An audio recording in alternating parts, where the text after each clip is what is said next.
คนเฮาเคยคิดว่าดาวที่เราเห็นทุกคืนนั้นถ้าเทียบกับโลกแล้วเป็นสิ่งที่เล็กน้อยแต่ความจริงบ่ได้เป็นดังที่คิดมื้อนี้สิพาทุกท่านไปทำความรู้จักเกี่ยวกับดาวในจักรวาลนี้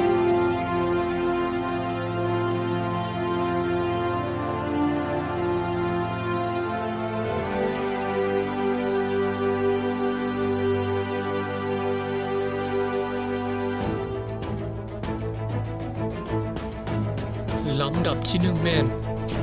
ทางกาสกาอีเวนต์มิเตอร์ที่มีเส้นผ่าใจกลางแม่น 0.1 กิโลเมตรและถูกค้นพบในปี 1908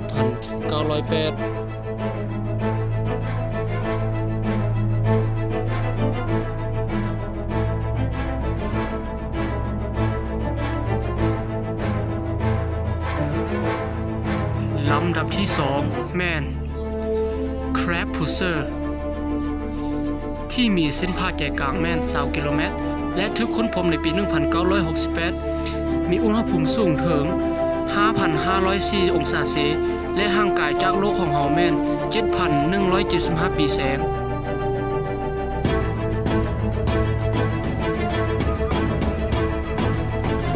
ลำดับที่3แม่น เจมินกามีเส้นผ่าศูนย์กลางแม่น 20 กิโลเมตรและถูกค้นพบในปี 1972 มีอุณหภูมิ 520,000 องศาเซลเซียสและห่างไกลจากโลกของเฮา 815 ปีแสง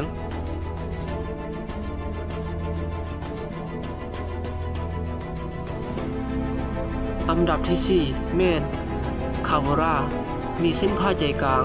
25 กิโลเมตรและถูกค้นพบในปี 1990 มีอุณหภูมิ 1541 องศาเซลเซียสและห่างไกลจากโลกของเฮา 619 ปีแสง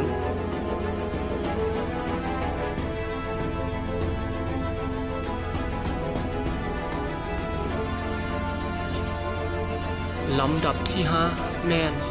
XTE J1650500 ที่มีเส้นผ่าใจกลางแม่น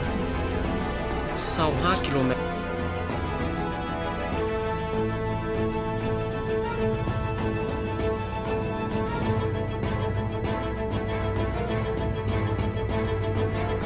ลำดับที่6แม่น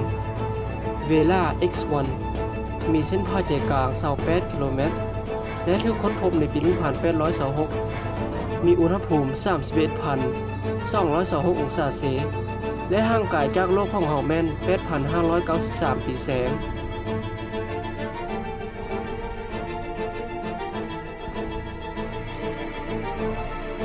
ลำดับที่7แม่น Gaspraมีเส้นผ่าใจกลาง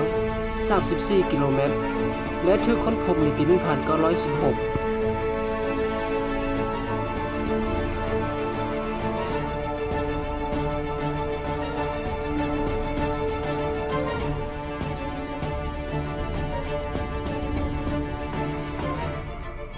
ลำดับที่8แม่น ไซเชอร์มีเส้นผ่าใจกลาง 264 กิโลเมตรและถูกค้นพบในปี 1852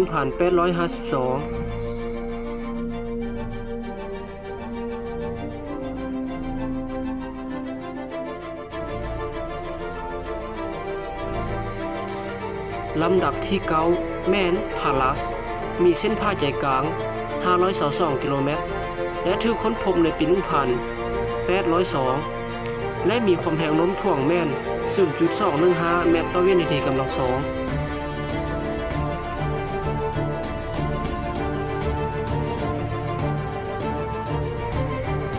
ลำดับที่10แม่น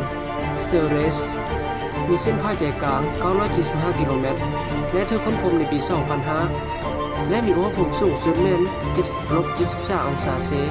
และต่ำสุดแม่น -143 องศาเซลเซียสและมีความแรงโน้มถ่วงแม่น 0.27 เมตรต่อวินาทีกำลัง2ลำดับที่11แม่น พอเมมีเส้นผ่าใจกลาง 1,400 กิโลเมตรและถูกค้นพบในปี 2004 มีอุณหภูมิ -241 องศาเซลเซียสและมีความแรงโน้มถ่วงแม่น 0.401 เมตรต่อวินาทีกำลัง2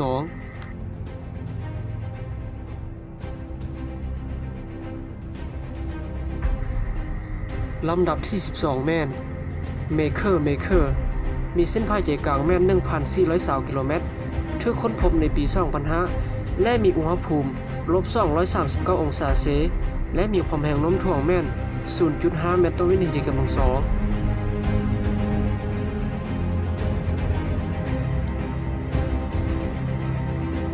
ลำดับที่13แม่น Eris มีเส้นผ่าใจกลางแม่น 2,326 กิโลเมตรถูกค้นพบในปี 2005 และมีอุณหภูมิ -231 องศาเซลเซียสและมีความแรงโน้มถ่วงแม่น 0.82 เมตรต่อวินาทีกำลังสอง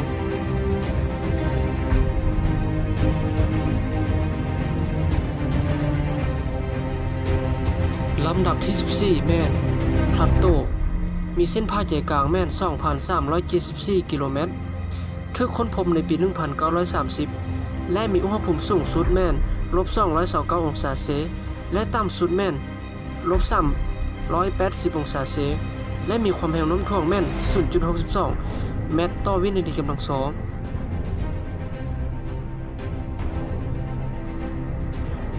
ลำดับที่15แม่น Mercury มีเส้นผ่าใจกลาง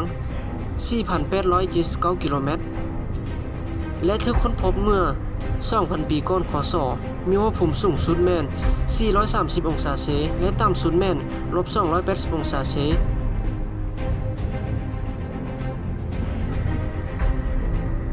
ลำดับที่16แม่น Mars หรือดาวอังคารมีเส้นผ่าใจกลางแม่น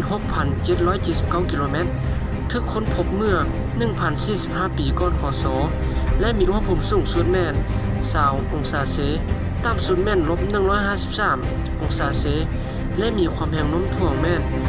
8.71 เมตรต่อวินาทีกำลังสองและห่างจากโลกของเราแม่น 4.35 นาทีแสง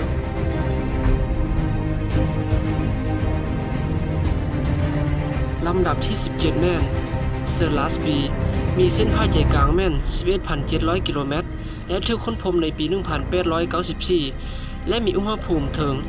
24,626 องศาเซลเซียสและห่างไกลจากโลกของเราแม่น 8.7 ปีแสง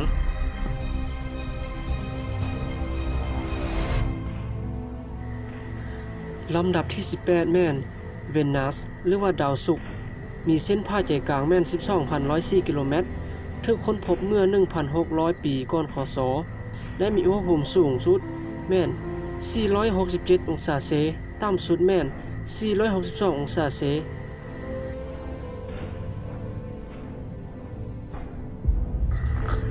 ลำดับที่19แม่นโลกของเราที่มีเส้นผ่าใจกลางแม่น 12,742 กิโลเมตร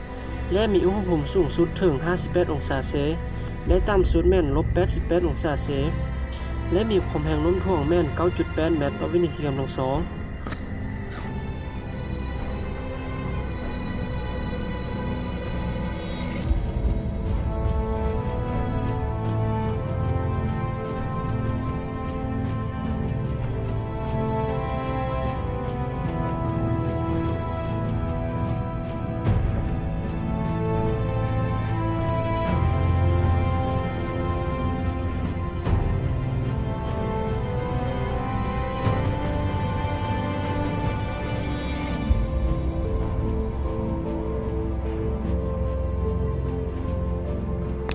ลำดับที่21แม่น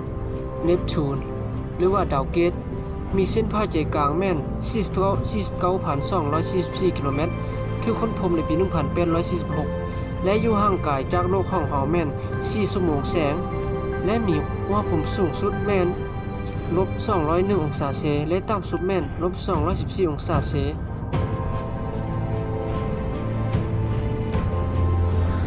ลำดับที่22แม่นUranus หรือว่าดาวมฤตยูมีเส้นผ่าศูนย์กลางแม่น 50,724 กิโลเมตรและถูกค้นพบในปี 1781 และมีอุณหภูมิ -216 องศาเซลเซียสและห่างจากโลกของเราแม่น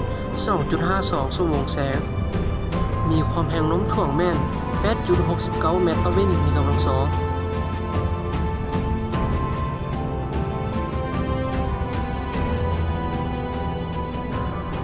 ลำดับที่23แม่น Lumen 16A มีเส้นผ่าใจกลางแม่น 90,664 กิโลเมตรและลำดับที่24แม่นรุ่นแม่น16 ปีมีเส้นผ่าใจกลางแม่น 93,654 กิโลเมตรทางซ่องถือค้นพบในปี 2009 และห่างจากโลกของเฮาแม่น 6.5 ปีแสง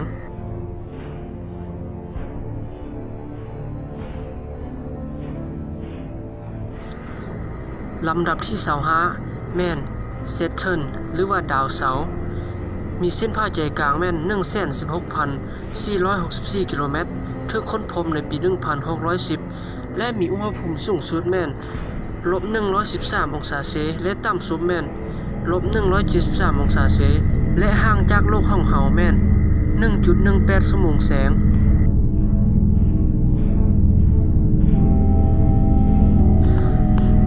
ลำดับที่26แม่น EBLM JO 55557 AB มีเส้นผ่าใจกลางแม่น 120,000 กิโลเมตรและถูกค้นพบในปี 2017 มีอุณหภูมิแม่น 9,010 องศาเซและห่างไกลจากโลกของเฮาแม่น 600 ปีแสงลำดับที่27แม่น Jupiter หรือว่าดาวพฤหัสมีเส้นผ่าใจกลางแม่น 139,822 กิโลเมตรถูกค้นพบในปี 1609 และห่างจากโลกของเฮาแม่น 34.9 นาทีแสงมีอุณหภูมิสูงสุดแม่น 4 องศาเซและต่ำสุดแม่น -128 องศาเซและมีความแรงโน้มถ่วงแม่น 24.79 เมตรต่อวินาทีกำลัง2ลำดับที่28แม่น Trappist มีเส้นผ่าใจกลางแม่น 168,000 กิโลเมตรและถูกค้นพบในปี 2017 มีอุณหภูมิแม่น 2,276 องศาเซและห่างจากโลกของเฮาแม่น 39.5 ปีแสง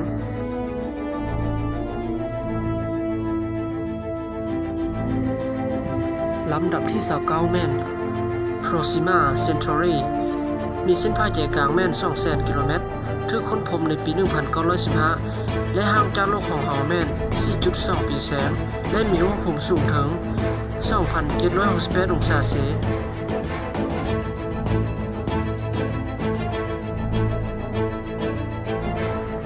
ลำดับที่30แม่น Ross 248มีเส้นผ่าใจกลางแม่น 222,624 กิโลเมตรถูกค้นพบในปี 1926 และห่างจากโลกของเฮาแม่น 10.3 ปีแสงและมีอุณหภูมิ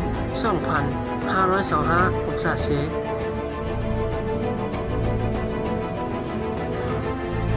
ลำดับที่31แม่น Banner Star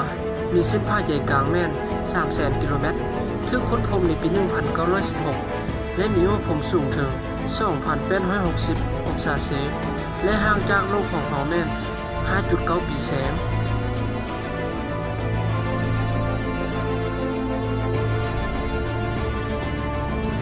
ลำดับที่32แม่น Epsilon ที่มีเส้นผ่าใจกลางแม่น 1 ล้านกิโลเมตรและถูกค้นพบในปี 2000 และห่างจากโลกของเฮาแม่น 10.47 ปีแสงมีอุณหภูมิสูงถึง 4,826 องศาเซลขอบใจที่นั่งเบิ่งดาวลงขึ้นพบกันในคลิปหน้า